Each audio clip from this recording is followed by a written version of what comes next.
আসসালামু আলাইকুম এভরিওয়ান। এই দেখুন আমি এখানে কত জিনিস নিয়েছি। আজকে আমি বানাবো পরোটা। এর জন্য আমি ময়দা নিয়েছি, ময়দাগুলো আমি ঢেলে নিলাম। এখানে ফার্স্ট টাইম ময়দাগুলো মেখে নিব।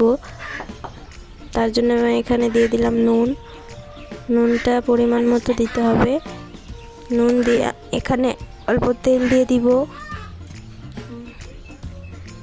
তেল দিয়ে ভালো করে মেখে নিব হাত দিয়ে। মাখা হয়ে গেলে এখানে আমি অল্প অল্প করে পানি দিয়ে দিব। পানিটা কিন্তু একবারেই দেওয়া যাবে না, অল্প অল্প করে দিতে হবে। এবার আমি অল্প অল্প করে পানি দিয়ে ময়দাটা মেখে নিচ্ছি।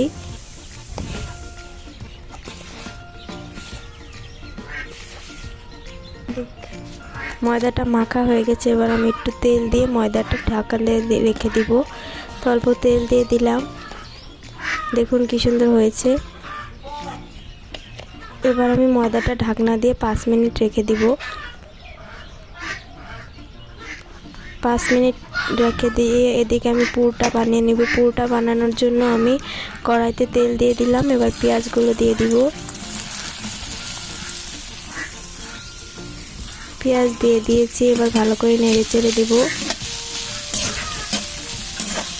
ভালো করে পেঁয়াজটা ভেজে নিতে হবে। তো আমি পেঁয়াজটা নেড়ে চেড়ে দিচ্ছি।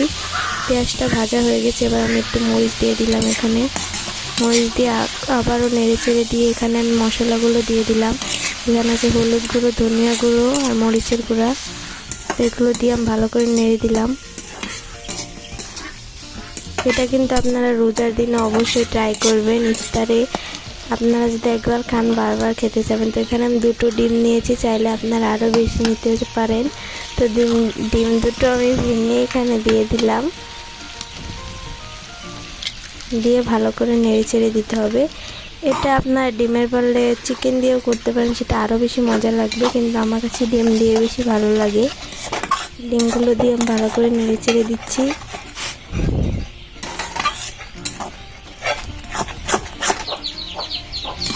আমার ভাজা হয়ে এসেছে প্রায়। দেখুন, আপনারাও কিন্তু একবার ট্রাই করবেন।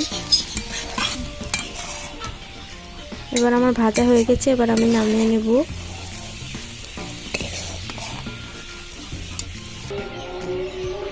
এই দেখুন ভাজা হয়ে গেছে। এবার আমি ময়দাটা যে রেখেছিলাম সেটা এখন লেচি কেটে নেব। তো ময়দাটা নরম হয়ে গেছে আগের থেকে। এবার আমি লেচি কেটে নেব। লেচি কাটার জন্য আমি একটা চাকু নিয়েছি। এখানে চাকুটা দিয়ে লেচি কেটে নেব।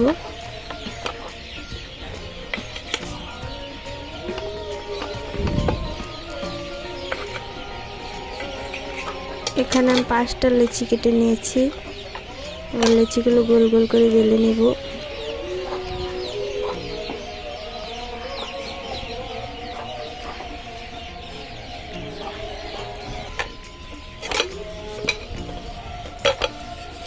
আমি বেলনার সাহায্যে বেলে নেব।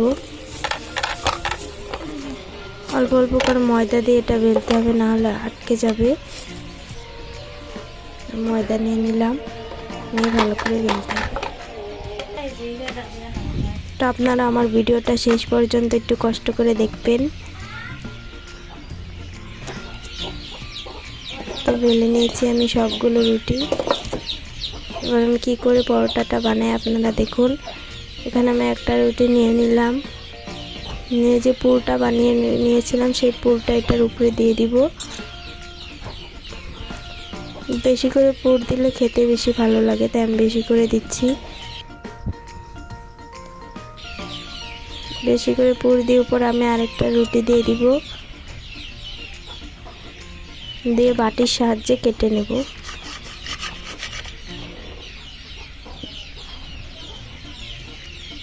আমি কেটে নিয়েছি। এবার সাইডগুলো রেখে এটা ডিজাইন করব। ডিজাইন করার জন্য আমি একটা কাঁটা চামচের সাহায্যে এটা ডিজাইন করে নেব।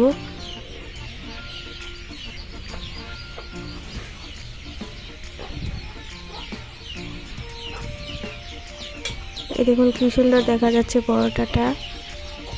আমার পরোটাটা বানানো হয়ে গেছে। এরকম করে আমি সবগুলো পরোটা বানিয়ে নেব। এই দেখুন আমি সবগুলো পরোটা বানিয়ে নিয়েছি। এবার এসব ভাজতে হবে। এখানে আমি কড়াইতে তেল দিয়ে দিলাম, দিয়ে আমি পরোটাগুলো এক এক করে দিয়ে দেবো। আমি একসাথে 3টে ভাজবো।